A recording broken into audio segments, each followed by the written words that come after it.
Well, hello to everyone. I'm Nebabina Grace, a Cameroonian, an executive board member. And today we shall be doing something different, a lot of discussions. And let me not unveil the cat out of the bag. So, and also I'm welcoming everybody to this global family. Welcome to Celestine, Genevieve, Sudeep, and everybody. And I'll share my screen so that we see what we shall be doing today. Can we all see the picture? Yes. Yeah, I can see the picture. Yeah.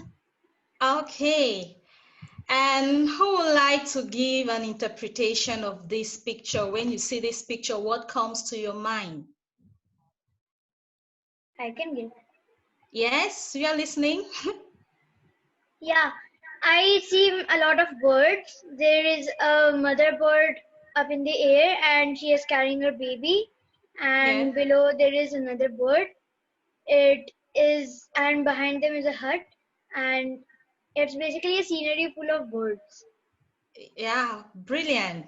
Who can say something again? It's a difficult picture, Grace, I would say, because you can see the small birds hiding under one bird. Yes. Which is, on the ground, whereas Yes. another bird is flying carrying a bird. So I'm thinking whether they are two different birds, enemies to each other, and they are protecting their babies. Difficult for me. Just give an interpretation the way you see the picture. And when we move to the title, we'll see if it suits with the interpretation you've been given. Yes, Divya? You're welcome. I was thinking that it could be go either ways. It could be a rescue mission kind of the thing, that the other bird is saving one of the chicks, or it could be other thing that she's stealing it away. So, and looking at the bird on the top, she's looking very mild right now. So I think it's more of a rescue mission, that she's rescued the chick from somewhere and she's getting it back to the mother. So because she's looking very, very mild and docile. Yeah. And when looking at the surrounding, which kind of picture comes to your mind when you look at the surrounding, the setting of this picture? Village. The Cameroon? Yeah, it can be Cameroon. Cameroon. Yes. Eagle carrying the baby and catching, and the other small baby is running towards his mother to be safe out of that eagle, because he's trying to catch another eagle. Yeah. So he's running away. Yeah. So yeah, we know the setting is in the village where this picture is being looked at. And what makes it a village according to you? What doesn't it make a city? Yes. Yes. The picture depicts about a village. Yeah. Yeah. I can see a hut made of straw, and beside the hut I can see a coconut tree. Beautiful. And banana tree. Yeah. And who can tell me the sound that is always being made by a hen? Cock-a-doodle-doo. Brilliant. Any other person want to try? Isn't that a rooster? Sorry, Tracy? I say, isn't that a rooster that makes that sound? A chicken I don't think makes the cock-a-doodle-doo. I think that's It's a cluck cluck sound. Cluck cluck, I think. Yeah. And when a mother hen senses danger, what kind of sound does she produces? Or when you go closer to her eggs, what kind of sound does she produces? Or when you go closer to her chicks, what kind of sound? She would just go faster. Clack, clack, clack, clack, clack. Yeah. Suddenly cannot develop different vocal cords. Suddenly she would just be speaking faster because of the alarm. Yeah. Good, Divya. Who can try again? I think animals' languages are like our own languages. Yeah. Animals in different countries have their own language. Are you sure? You have to tell Georgia which village this is, then she can probably tell you the sound.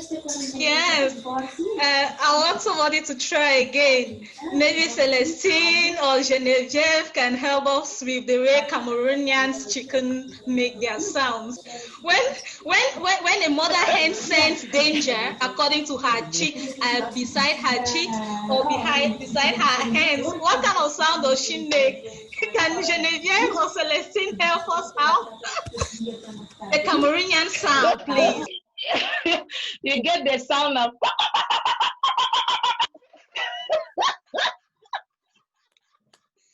Brilliant. I don't know if Ryan, Alanjana, or Rihanna will want to tell us how the ones in India or Georgia, the ones in Greece, in Nepal, in the USA. Okay. Okay, Pia, I'm gonna kill you later. I was trying to think now how the hens do in Greece, and I'm not sure I can do it. It's like, I really can't. I really can't. I'm sorry. But I can do the rooster if you want. Kikiriku! Yeah. Oh! Yum. Can you do that again? Can you do that again, Georgia? Yeah. Kikiriku! Nilanjana in India? Okay. Would you like to try? Yeah. Can Rina, try. Okay, she's shy right now. It's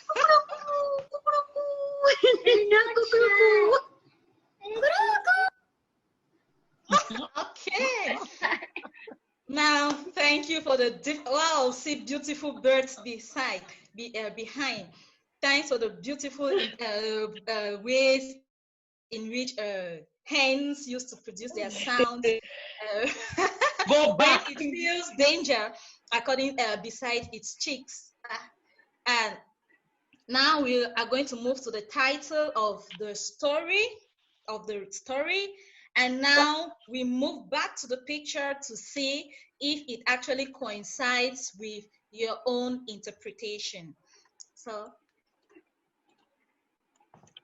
that's the title of the story. Can someone help read the title of the story? Just the title.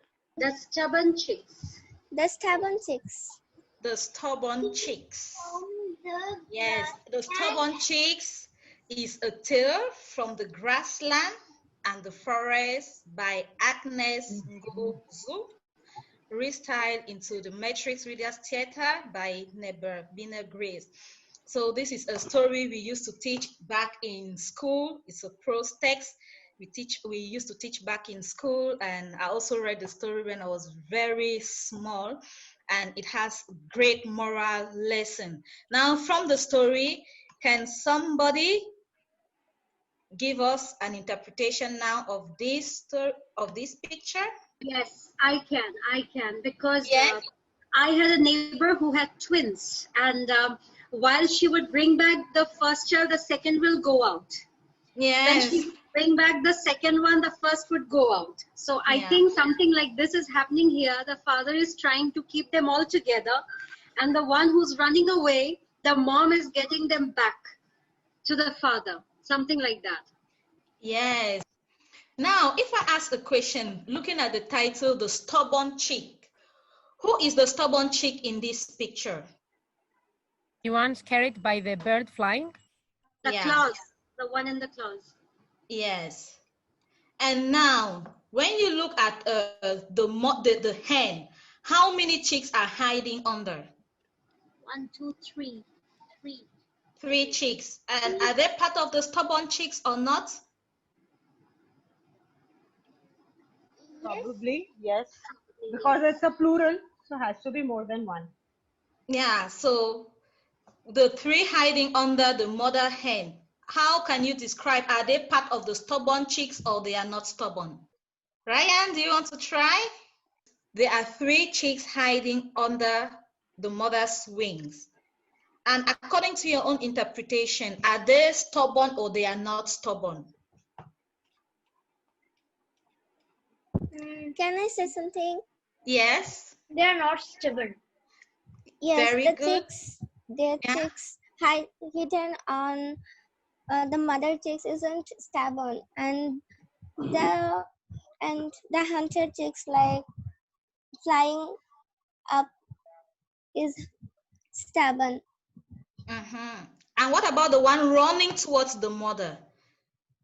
What do you feel she's running to say or to It's trying do? to make itself safe from that stubborn chicks.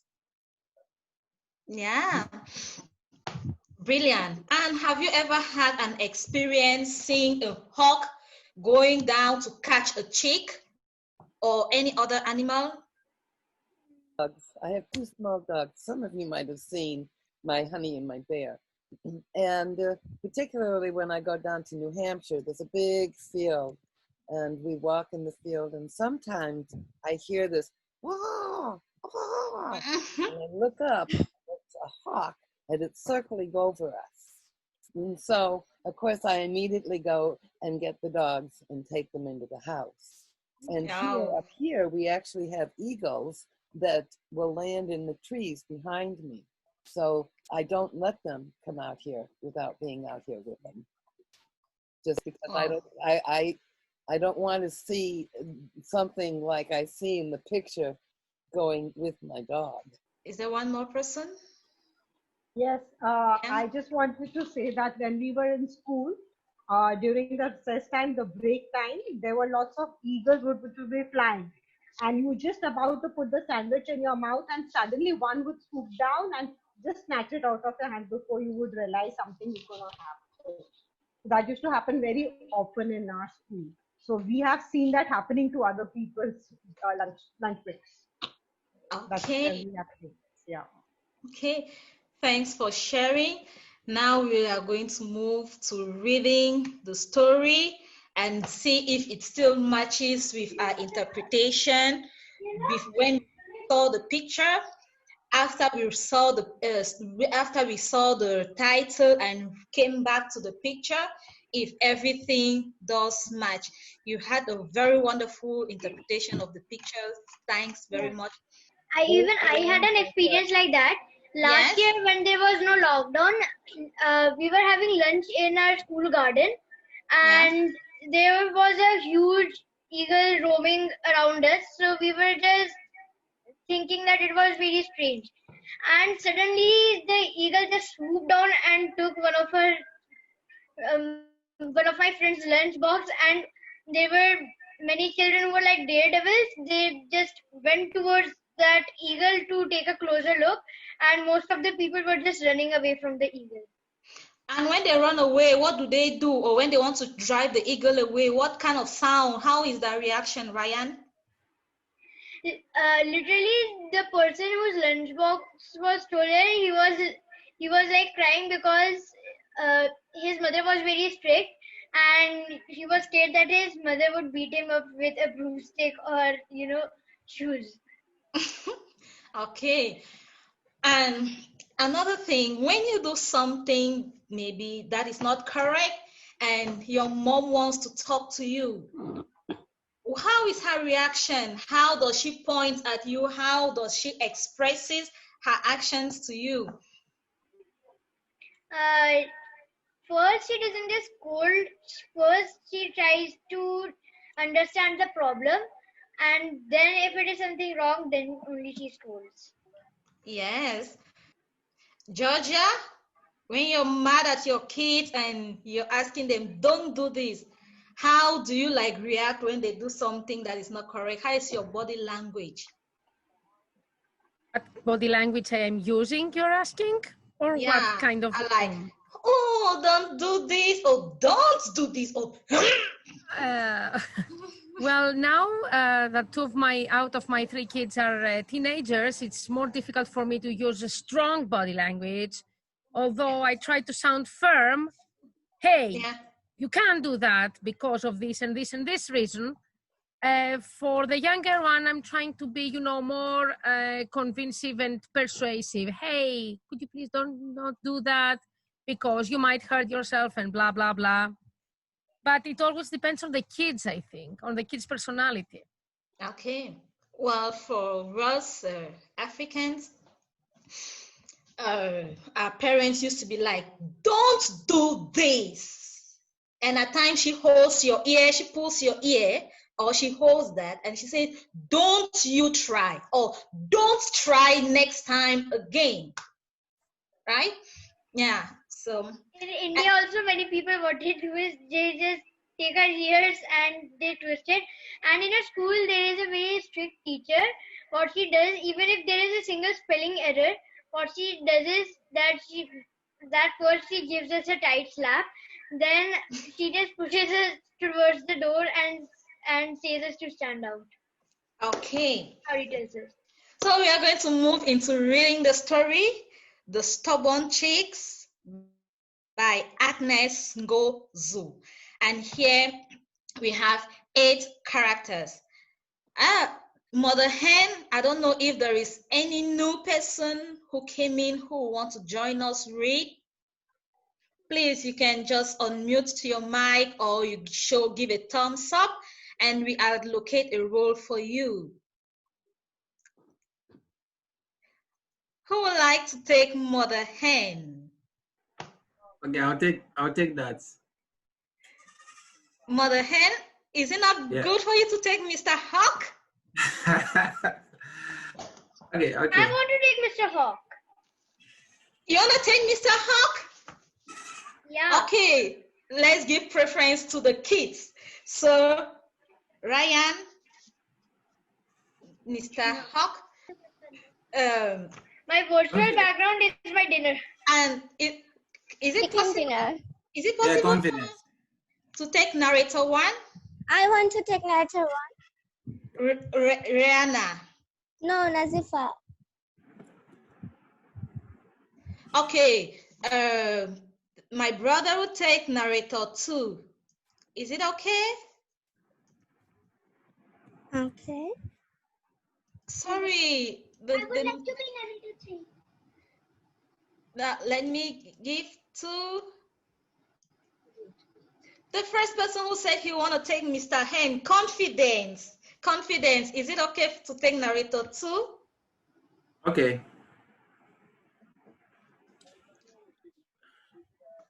That means I'll go with narrator 2 and leave the hen. Eh? Yes. I want a woman to sound like a mother. Okay, that's cool. Nazifa, narrator 1. And who said he wants to take narrator? The person who said he wants to take narrator 2. Can you take narrator 3? Yes, I would like to take narrator 3. Who is that, please? I'm Reena. Okay. Reena, narrator 3.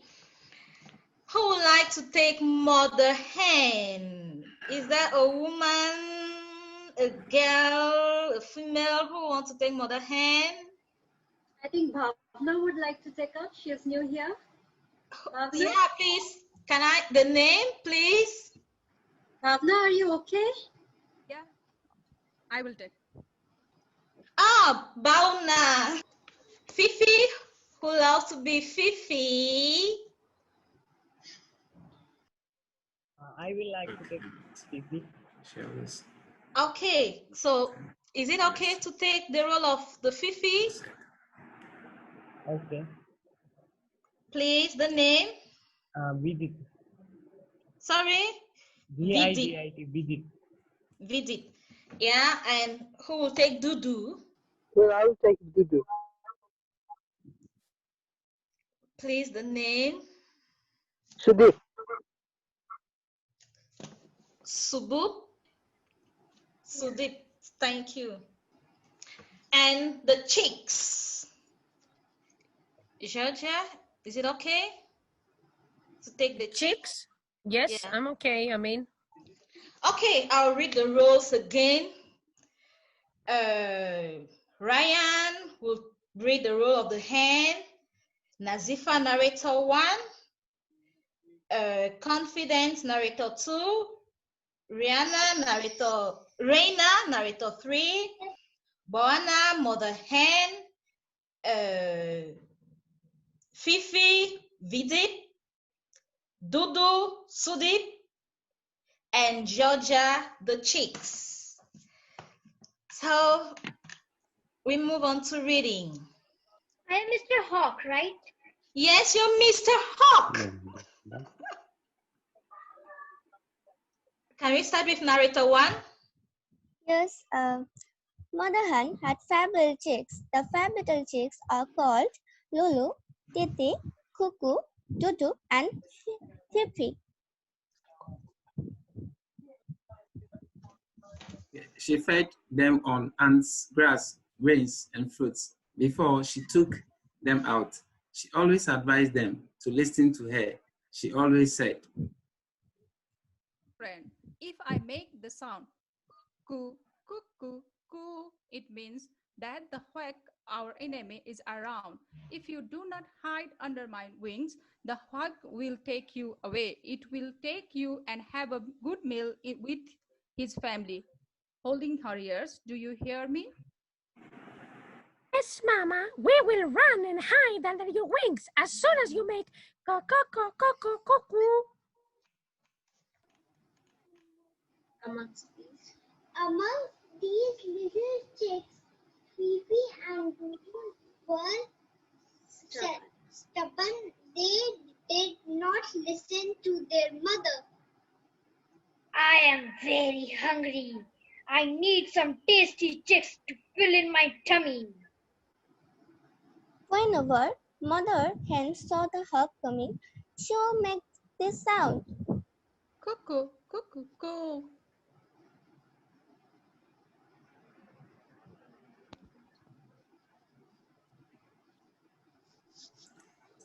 Georgia? I'm sorry. Mother has made her sound. Mr. Hawk is around. Let us run and hide under her wings so he does not use us for dinner. Titi, Lulu, and Cuckoo obeyed. They always hid under their mother's wings. Mother hen was always furious with Dudu and Fifi. Please, my children. She would say to them, Don't go far away when we go out to feed. Listen to me. One day, the hawk will catch you. Holding her ear, the stubborn cockroach always follows the crops to the grave.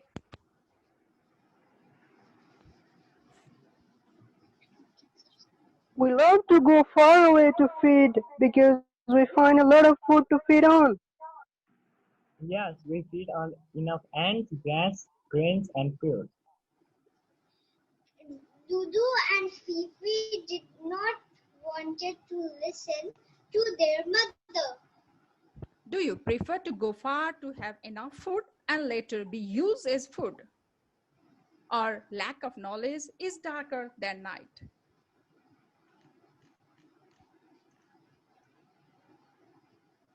Mother, Mr. Hawk cannot do anything to us. Besides, if you make your sound, we will run fast enough to hide under your wings. One day while they were eating, Mr. Hawk came again. I am famished. I need some tasty chicks to fill in my tummy. I missed catching one last time. This time around, I will not miss again. Oh, look at those chicks feeling far away from their mother. Ha, ha, ha, ha, ha. Dinner is served. Immediately, Mother hen saw the hawk. She made her sound. Coo, cuckoo, coo, cuckoo, cuckoo, coo, cuckoo, cuckoo, coo.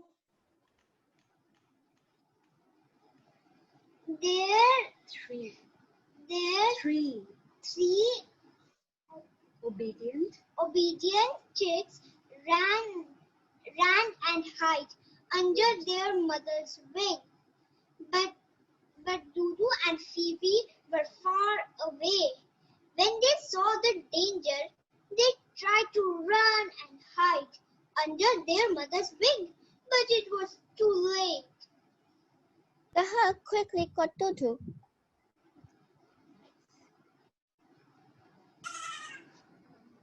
Ryan? Mr. Hawk. I have been longing to eat you up. I will use you for dinner tonight. Ha ha ha! What a lucky day for me.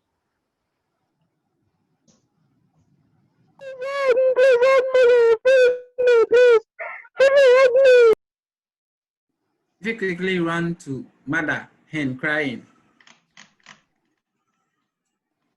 Mother, mother, the hawk has caught my brother Dudu. Look at him up in the sky. Mother hen and the other chicks saw and heard Dudu crying up in the sky, saying, If I had listened to mother's advice, I would not have been caught by the hawk. My brothers and sisters, please always listen to mother's advice. I will always listen to you. Mr. Hawk will not catch me as he caught my brother Dudu. I saw him tear my brother in the ear. Fifi told her mother crying. You see what I have been telling you. Ears that do not listen to advice accompany the head when it is chopped off. The following day, they went to feed. The time around, Fifi didn't go far away. She fed around her mother. The angry honk came again. This time, the hungry hawk did not catch any chick. When Mother Hen saw the honk, she made her sound. Coo, coo, coo, coo, coo, coo, coo, coo, coo, coo, coo, coo, coo. All the chicks, including Fifi, listened to her. They all ran under her wings and hid. Mr. Hawk was extremely disappointed. He went away, looking elsewhere for stubborn chicks to carry off. Thank you to all these beautiful readers. You read so wonderfully. Now, when we move back to the picture, does it tell the story? Can you pick out the stubborn chicks? Can you pick out Dudu? Can you pick out Fifi? Can you pick out the 3 submissive chicks? And how does it suit with your interpretation before reading the story? Actually, I would like to see the flying bird facing the other direction, as if it was leaving. That's why I got confused at the beginning. Okay. Thank you. The flying bird was Hug.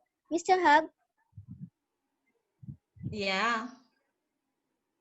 And the chicks, Mr. Hug is holding his tutu, and the little chicks running to his mother is Fifi. Wonderful. And those who are hiding behind her mother is the other chicks, and she's their mother. Yeah. Beautiful interpretation. And from this story, what is the morals we get from it? We should always listen to our mother. Yeah. And is it only our mother we should always only listen to? Always listen to our elders. Wonderful. Yes. Reina? What did you learn from this story?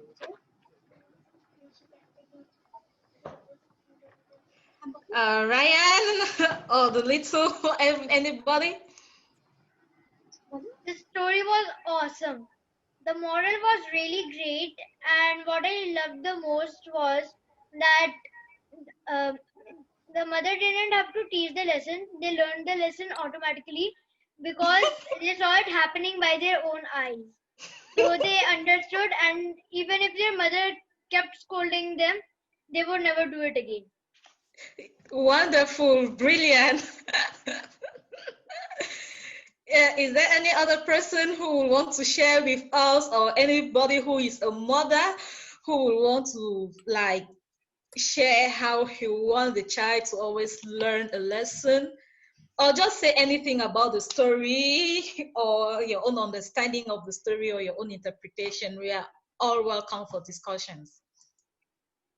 Lanjana or her daughter wants to add something. I can see. Grace. Yes, you're welcome. The moral of the story that if your mother scolds you, it's not good. We cycle to create awareness about Somebody is whispering on the ground. Yes, Reina. I also learned that when your mother scolds for something, it's for good only. Brilliant. Grace, perhaps you could stop sharing for a minute, and then you might be able to see who wants to talk about it. Okay. Before maybe I stop sharing, I'll want us to go through some words that were written in italics. And those words are always are proverbs, are African proverbs. And proverbs comes as a result of wisdom. When you have a lot of wisdom, and with elders, for us, they don't talk too much. They just say one or two words and they leave. And the proverb is really coded and has a lot of meaning in it, that if you decode, you will actually know what they are saying. So we move to the proverbs, we try to interpret it, and we look it in relation to the story. Let's go to the first story, proverb. And if you know, Mother Hen is the one constantly saying all these proverbs because she's the eldest and she's full of African wisdom. Now, when we move here, Mother Hen says, don't go far away when you go out to feed. Listen to me. One day, the hawk will catch you, holding her ears. The stubborn cockroach always follows the corpse to the grave. What do you understand by that? The stubborn cockroach always follows the corpse to the grave.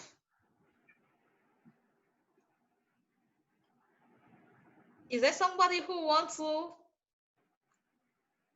come in?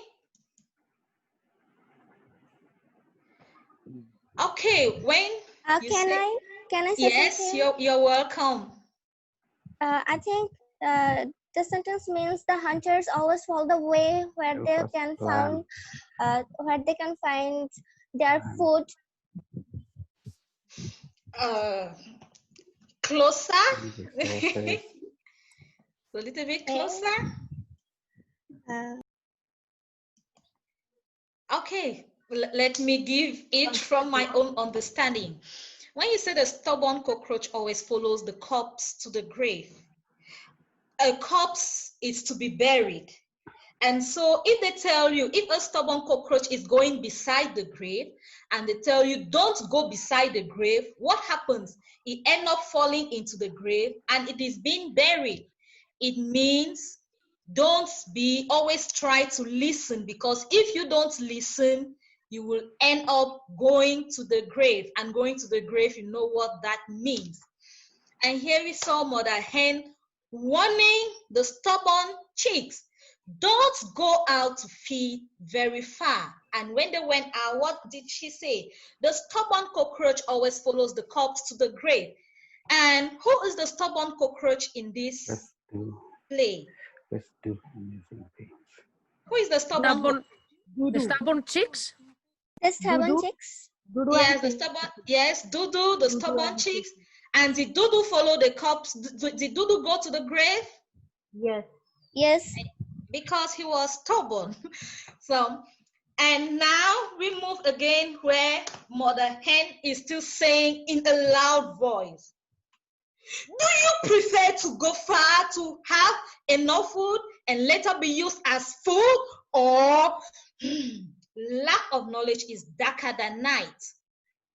What does it mean? A lack of knowledge is darker than night.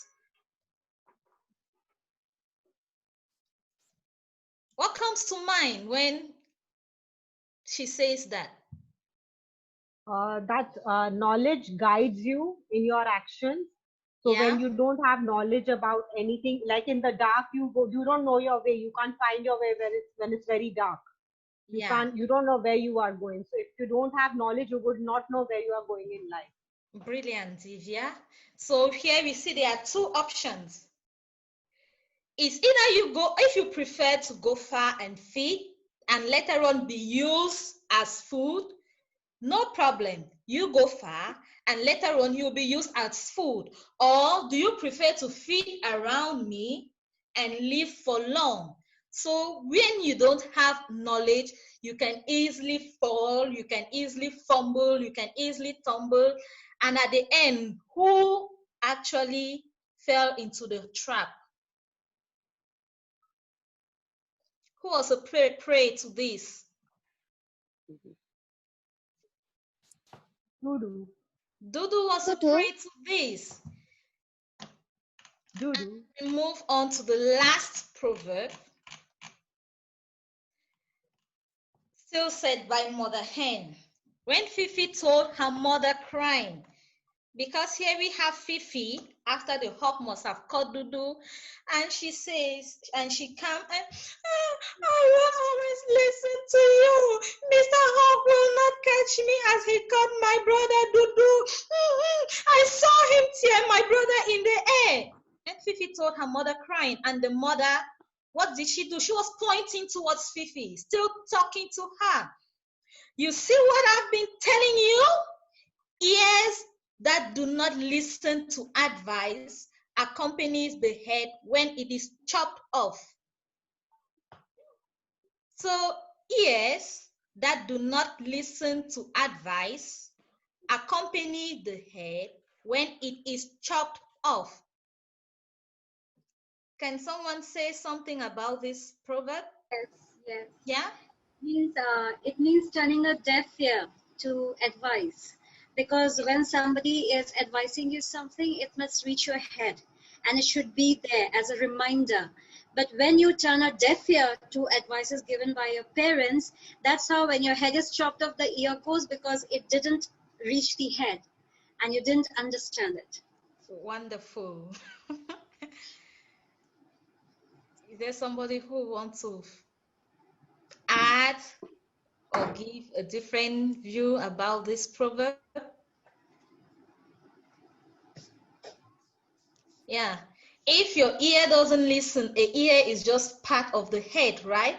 So if an ear doesn't listen to advice, when the head is being cut off, you, the ear, you follow. So we always need to listen to advice, especially listening to elder people. Now I'll stop sharing the screen so that we have more discussion, we entertain questions, we entertain other opinions or other interpretations, and we just do an appraisal of this story.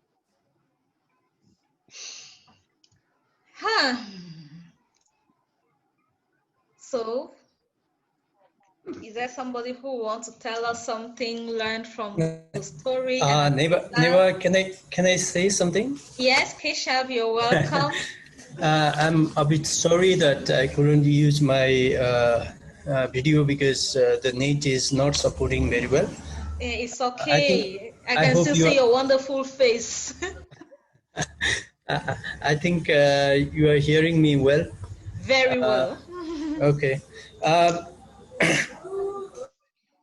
Yeah, I enjoyed the this participation of the students, and yeah, all the characters were played very well, and I liked your way of facilitation, and that was super. And yeah, here is my son as well, Bidit. I think he has left, but he was telling me that, yeah, he's there. Okay.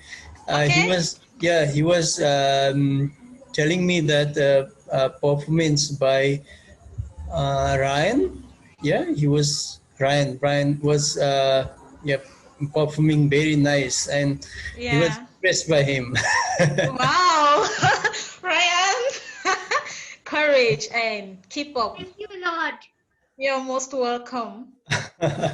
Okay, and personally, what I felt was that I found that this story tells a very nice moral lesson to the kids, and also there are a lot of things for us as seniors, because there are some safety measures that children must follow and the adults must adopt, to keep their wards safe.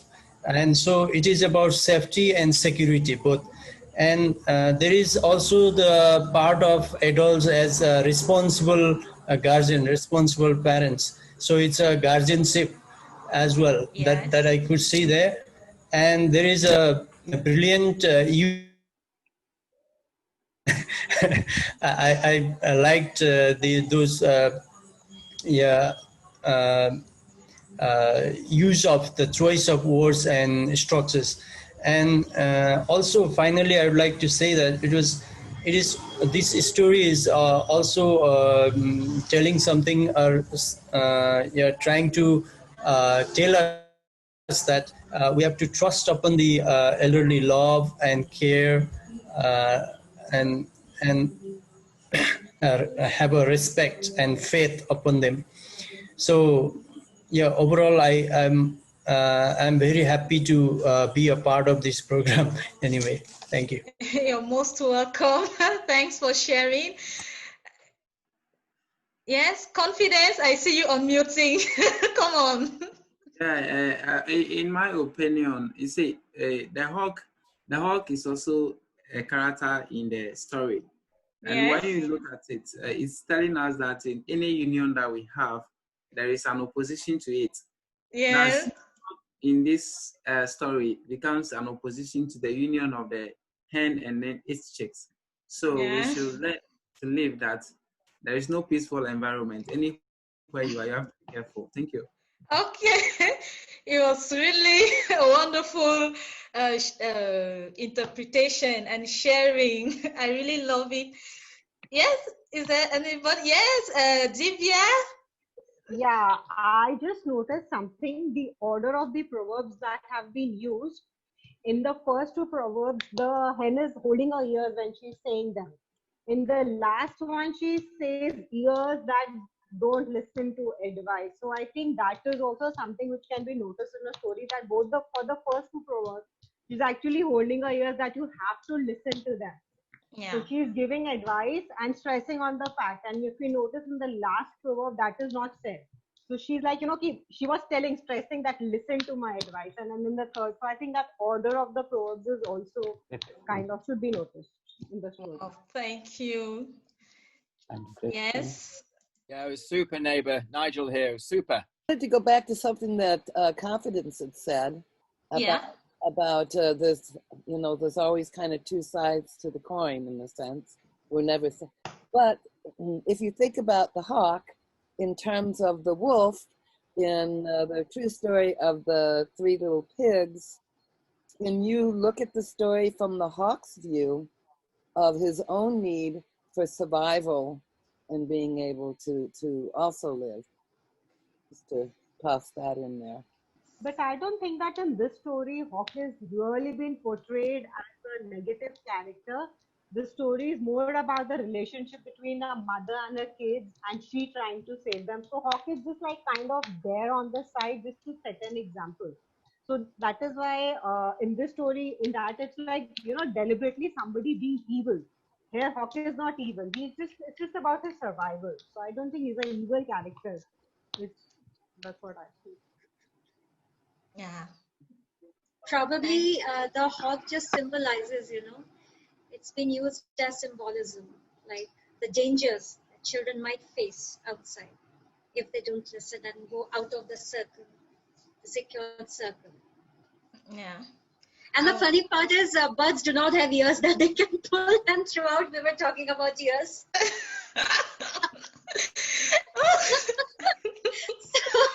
Yeah, and also to know that back in the villages, once a hen sees a hawk, whether the hawk is coming to attack the children or the chicks or not, the hen already sends the hawk as danger.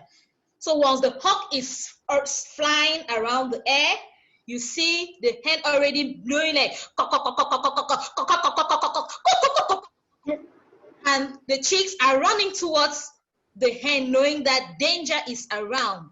So for the hens, they always see the hawk as danger. It's like you're standing in front of a lion, a human being.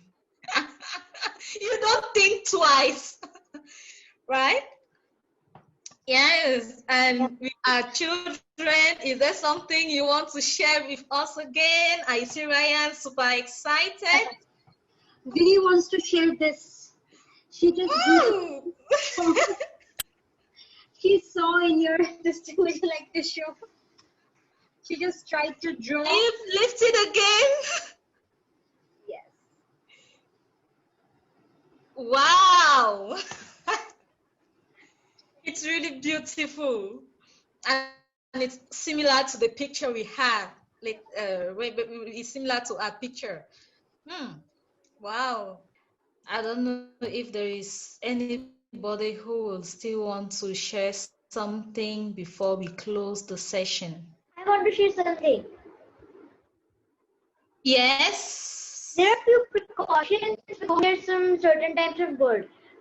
For example, when we go near owls, they will just spread their wings and they will just enlarge their eyes, which means that they are in attacking mode.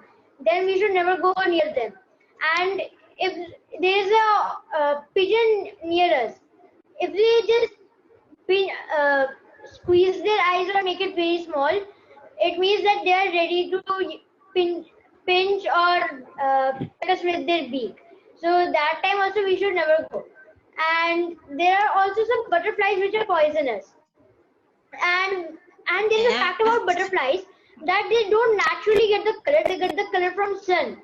When their color, increases, for example, if it is a purple butterfly, the color increases from purple to red, which means that they are ready to spread their poison on us. Okay. Wow. Thanks for sharing with us. And thank you. I want to find. Yes. Okay, Neva. This is my third meeting. Yes. Over here, and by being inspired by these activities as today, there was something very wonderful happened in my teaching career for the first time. That this morning I was making a lesson plan for my online class to some of the kids in my school, and the topic was about how to, or what is the importance of architecture, or let's say ancient or traditional architecture of our country. And for that purpose, in social studies, I just tried to make one drama, or let's say just wrote something so that students would be interested, or let's say they can have some idea about what is how we can dramatize that kind of theme into some type of characterization and like that. So this is my first attempt. I just want to share, if you give the permission. Yes. Keisha, I think that's wonderful. And also, if you want help, if you get your ideas down, so forth, we will help you to put it into the whole MRT format. Okay, thank you, Tracy. Just I tried this morning. I just gave the title Angry Arts. And I made the characters like this: narrator 1, 2, 3, and pigeon, priest, and temple. Yeah. And I think, I don't know, yes, but the students were very happy going through this. I just tried the coloring, separate coloring as you were doing. For example, there is a temple nearby our school that is called Bindabasini Temple. And I just started this way. I don't know. I'll be sharing this to you all. But the students were very happy when we had this, when we practiced this one today. Well, thanks, Keshav, for sharing what you've been doing. And also to say that if you wish to be a facilitator, an MRT facilitator, you're all welcome, because we have training programs in which we help people to be facilitators, and we also help people how they can turn any story, despite the field in which you are, into a into a reader's theater. Also, any lesson, anything you just want to do, just come to us. We also write stories with you into reader's theater. You have an idea, we transform. So reader's theater is just vast. It's not just limited here. It extends to organizations, family, religion, everywhere. So it's global, it's all inclusive. Thank you. You're always welcome. Yeah.